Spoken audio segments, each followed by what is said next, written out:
Hi friends, आज हम एक मिड कैप फंड का रिव्यू करेंगे जो कि क्वांट म्यूचुअल फंड हाउस द्वारा ऑफर्ड है। इस फंड का नाम है क्वांट मिड कैप फंड और ये 20 मार्च 2001 में लॉन्च हुआ था। फंड ने ओवर द लास्ट 22 इयर्स कई मार्केट साइकिल्स देखी हुई हैं। क्वांट मिड कैप फंड का डायरेक्ट प्लान जनवरी 2013 में लॉन्च हुआ था। क्वांट मिड कैप फंड के मैनेजर्स हैं अंकित पांडे जी, वसफ सहगल और Sanjeev Sharma. Quant mid cap fund Nifty mid cap 150 total return index के अगेंस्ट बेंचमार्क्ड है और इसके डायरेक्ट ऑप्शन का टोटल एक्सपेंस रेशियो 0.63% है।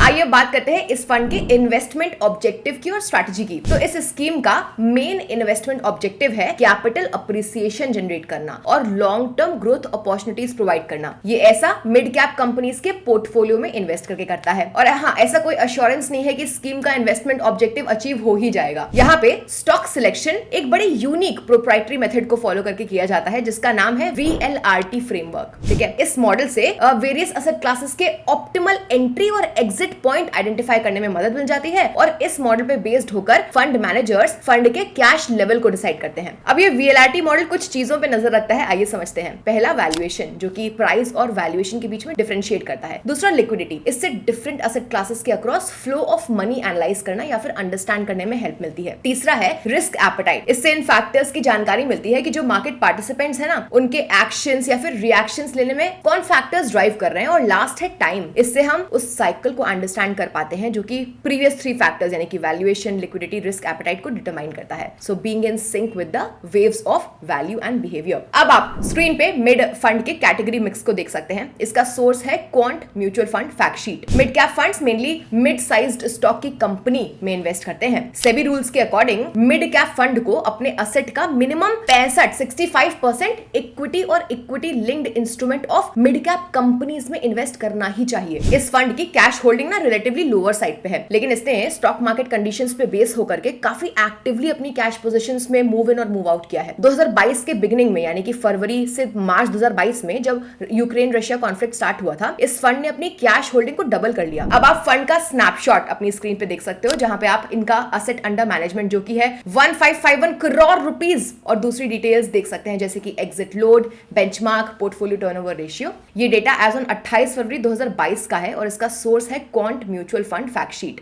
इस फंड का डायनेमिक कैश एलोकेशन एक फेयर इंडिकेशन देता है कि जो पोर्टफोलियो का चर्न रेट है ना, वो रिलेटिवली हायर है। इसका पोर्टफोलियो टर्नओवर रेशियो 1.04 टाइम्स है, मतलब कि फंड का पूरा पोर्टफोलियो साल में एक बार चर्न होगा। चलिए अब नेक्स्ट बात करते हैं मिड कैप फंड कैटेगरी की। तो सेबी ने 2017 में म्यूचुअल फंड स्कीम को कैटेगराइज और डिफाइन किया था। इक्विटी म्यूचुअल फंड स्कीम्स के अक्रॉस यूनिफॉर्मिटी इंश्योर करना नेसेसरी हो गया था। Large cap, mid cap, small cap stocks को उनकी फुल मार्केट कैपिटलाइजेशन के बेसिस पे कैटेगराइज किया गया है। आइए से समझते हैं। तो दोस्तों, वो लिस्टेड कंपनीज जो इंडियन स्टॉक एक्सचेंज पर अपनी मार्केट कैपिटलाइजेशन के बेसिस पर 1 to 100 रैंक पे हैं, उन्हें लार्ज कैप कंपनीज की तरह कैटेगराइज किया जाता है। वहीं सेकंड, वो लिस्टेड कंपनीज जो कि इंडियन स्टॉक एक्सचेंज पर अपनी मार्केट कैपिटलाइजेशन के बेसिस पर 101 से 250th रैंक पे हैं, उन्हें मिड कैप कंपनीज कैटेगराइज किया जाता है। और फाइनली वो लिस्टेड कंपनीज जो कि इंडियन स्टॉक एक्सचेंज पर अगेन अपनी मार्केट कैपिटलाइजेशन के बेसिस पे आफ्टर 250 पोजीशन पे हैं, उन्हें as small cap companies categorise किया जाता है। तो आइए अब बात करते हैं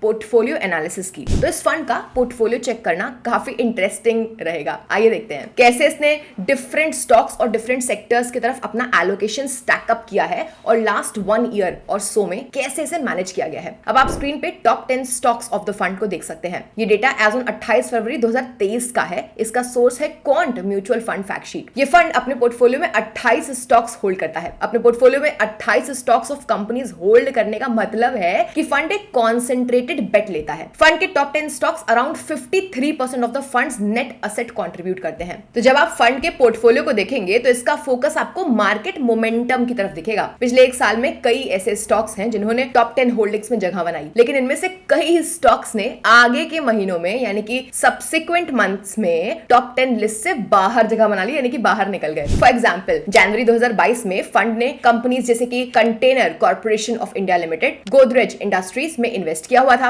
as a part of their top 10 holdings. However ये स्टॉक्स अगले ही क्वार्टर में टॉप 10 लिस्ट से बाहर जा चुके थे। 2022 के सेकंड और थर्ड क्वार्टर के दौरान Ruchi Soya top 3 holdings of the fund का पार्ट थी, बट अगेन उसी के अगले क्वार्टर में यानी कि फॉलोइंग क्वार्टर में ये टॉप 10 स्टॉक्स से बाहर निकल गई। अब आप स्क्रीन पे फंड का इंडस्ट्री एलोकेशन डेटा क्लियरली देख सकते हैं। आप percentage allocation to net asset देख सकते हैं, जिसमें फाइनेंस 13.06% पे है, banks 11.66%, similarly diversified FMCG, pharma, consumer durables और मोर आप देख सकते हैं। फरवरी 2023 के एंड में फंड का हाईएस्ट एलोकेशन था टुवर्ड्स बीएफएसआई सेक्टर, जो कि net asset of the fund के 30% के करीब था। Banking, finance and insurance sector इस फंड के इंडस्ट्री एलोकेशन के टॉप 10 पार्ट में है। इंटरेस्टिंगली ऑलमोस्ट हर एक क्वार्टर ऑफ 2022 एंड 2023 में फंड ने top 3 industries held by the fund में एक चेंज देखा है। आइए समझते हैं। एग्जांपल के तौर पे जनवरी 2022 से मार्च 2022 में फंड की टॉप 3 इंडस्ट्रीज थी banks, consumer durables and transportation. लेकिन नेक्स्ट क्वार्टर में ये लिस्ट कंप्लीटली डिफरेंट हो गई। नेक्स्ट क्वार्टर में टॉप 3 सेक्टर्स क्या थे? Consumer, non durables, chemicals and leisure services.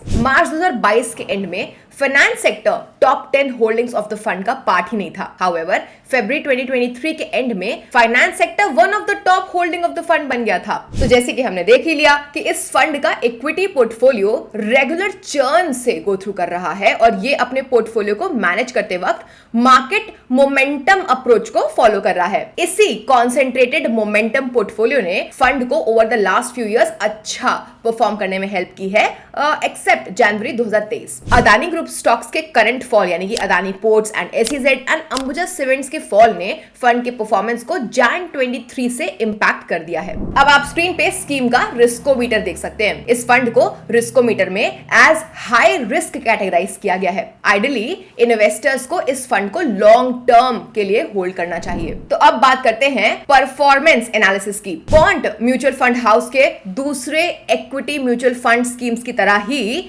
Mid cap fund ने भी 2020 के बाद से फेरी टेल जर्नी विटनेस की है।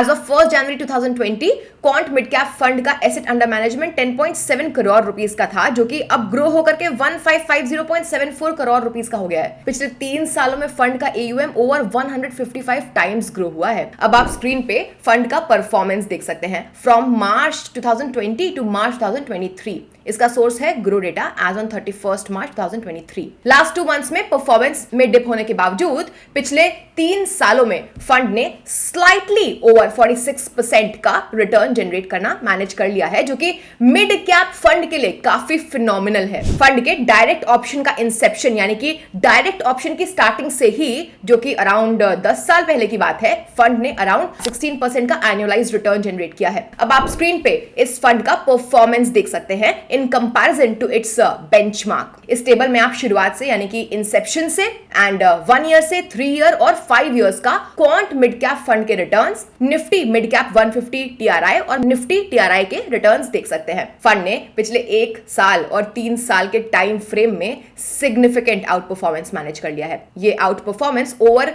5 इयर्स भी कंटिन्यूड रहा। फंड ने अपने बेंचमार्क को बीट कर दिया और मार्केट को भी in general like over 135 year period में भी। और जब हम फंड के परफॉर्मेंस को इसके इंसेप्शन से देखते हैं ना, स्टार्टिंग से, तो फंड ने जनरल मार्केट बेंचमार्क को भी अंडर परफॉर्म किया है, यानी कि निफ्टी को। रिमेंबर 2018 से क्वांट AMC ने इन फंड्स को टेक ओवर किया था फ्रॉम एस्कॉर्ट्स म्यूचुअल फंड। तो फेयर तभी होगा ना जब हम 5 इयर्स के कंपैरिजन को देखें और रीसेंट परफॉर्मेंस को देखें, ना कि उसके पहले का। फंड ने इस पीरियड में काफी अच्छा परफॉर्म किया है। दूसरी इंटरेस्टिंग थ्योरी जो हमें सुनने को मिलती है कई रिटेल इन्वेस्टर्स से, वो ये है कि म्यूचुअल फंड स्कीम सिर्फ 3 ईयर पीरियड में ही अच्छा परफॉर्म करती है और उनका परफॉर्मेंस उसके बाद डिप कर जाता है, यानी कि 5 ईयर रिटर्न्स 3 ईयर रिटर्न से लेसर होते हैं। तो आइडियली हम कह सकते हैं कि हमें इक्विटी म्यूचुअल फंड स्कीम्स में 3 साल के लिए इन्वेस्ट करना चाहिए और फिर अपने इन्वेस्टमेंट को रिडीम कर लेना चाहिए। याद रखिएगा कि out of the last 3 years 2020 and 21 mid cap funds के इन्वेस्टर्स के लिए और इक्विटी इन्वेस्टर्स के लिए इन जनरल काफी अच्छे रहे हैं। इसलिए मोस्ट इक्विटी फंड्स के लिए लास्ट 3 ईयर रिटर्न्स काफी अच्छे लगते हैं। लेकिन जब हम इक्विटी फंड की परफॉर्मेंस को देखते हैं ओवर द लास्ट 5 इयर्स, हमने मिड कैप स्टॉक्स के लिए अराउंड 3 बैड इयर्स देखे हैं। फॉर फॉर इंस्टेंस 2018, 2019, 2022 वो साल थे जब मिड कैप स्टॉक स्ट्रगल कर रहा था as compare to the large cap stocks. इसी वजह से लास्ट 5 इयर्स में परफॉर्मेंस में डिप हुआ है। हाउएवर याद रखिएगा कि लॉन्ग रन में फंड द्वारा जनरेटेड रिटर्न्स कन्वर्ज हो जाते हैं और ये नॉर्मलाइज हो जाते हैं एट बिलो 20% रिटर्न लेवल्स। तो चलिए अब पीयर ग्रुप रैंकिंग की बात कर लेते हैं। हमने फंड की परफॉर्मेंस को उसके बेंचमार्क के कंपैरिजन में देखा है। आइए अब फंड की परफॉर्मेंस को उसके पीयर ग्रुप के कंपैरिजन के साथ भी देख लेते हैं। तो आप स्क्रीन पर फंड का performance in comparison to its peer groups देख सकते हैं एज ऑन 27 मार्च 2023। आप फंड का रिटर्न, कैटेगरी एवरेज और rank with in the category देख सकते हैं for a period of 1 year, 3 year, 5 years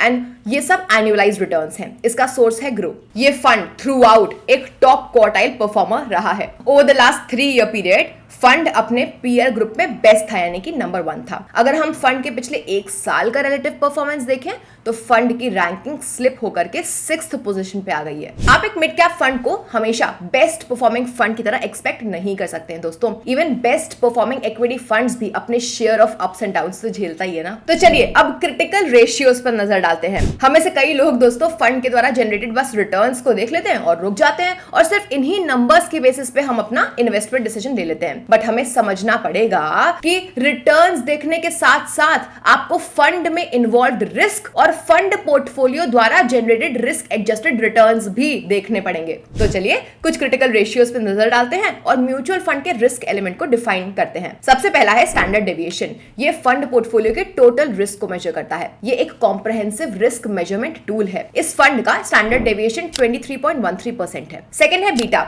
ये एक ऐसा रेशियो है जो कि फंड के रिस्क को मेजर करता है उसके बेंचमार्क के कंपैरिजन में। जनरल अंडरस्टैंडिंग ये होती है कि अगर किसी फंड का बीटा लेस देन 1 है तो उसे मार्केट के कंपैरिजन में रिलेटिवली लेस रिस्कियर माना जाता है। इस फंड का बीटा 0.83 है जो कि इंडिकेट करता है कि फंड रिलेटिवली लेस वॉलेटाइल है when compared to market. Third है शार्प रेशियो। सो ये फंड द्वारा जनरेटेड रिस्क एडजस्टेड रिटर्न्स को मेजर करता है। अगर सिंपल टर्म्स में कहें तो ये रेशियो इंडिकेट करता है excess returns generated by the fund for every 1 unit of risk taken by it, यानी कि हर एक यूनिट ऑफ रिस्क बेयर करने में क्या एक्सेस रिटर्न जनरेट हुआ। इस केस में एक पॉजिटिव शार्प रेशियो इंडिकेट करता है कि हर एक यूनिट ऑफ रिस्क के लिए इस फंड ने 1.34 टाइम्स एक्सेस रिटर्न्स जनरेट किए हैं। अब आप स्क्रीन पे कुछ क्रिटिकल रेशियोज देख सकते हैं एज ऑन 28 फरवरी 2023। फ्रेंड्स, अब हम अपने कंक्लूजन पे आ चुके हैं। तो हम देख सकते हैं कि ओवर द इयर्स ये फंड अपने बेंचमार्क और पीयर ग्रुप से कंसिस्टेंटली आउट परफॉर्मर रहा है। फंड का पोर्टफोलियो काफी डायनेमिक है और ये रेगुलर चर्निंग करता रहता है। फंड एक रिलेटिवली हाई रिस्क कैरी करता है जो कि ऑफ कोर्स इसके हायर रिटर्न्स में झलक चुका है, रिवॉर्ड मिल चुका है। मिलते हैं नेक्स्ट वीडियो में, bye bye. Mutual fund investments are subject to market risks. Read all scheme related documents carefully.